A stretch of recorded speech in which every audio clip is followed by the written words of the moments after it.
হরে কৃষ্ণ।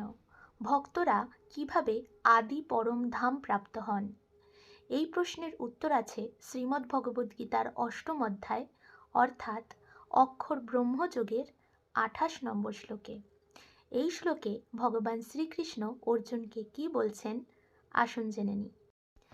বেদেষু যজ্ঞেষু তপসু চৈব দানেষু যৎ পুণ্যফলম প্রদিষ্টম अत्तेति तत् सर्वमिदं विदित्वा योगी परम স্থানমুপৈতি চাদ্যম।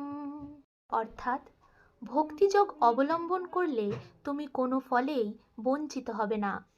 বেদপাঠ, যজ্ঞ অনুষ্ঠান, তপস্যা, দান আদি যত প্রকার জ্ঞান ও কর্মের সাধন আছে সেই সমুদায়ের ফল যোগী বা ভক্ত ভক্তিযোগের দ্বারা লাভ করে আদি পরম ধাম প্রাপ্ত হন।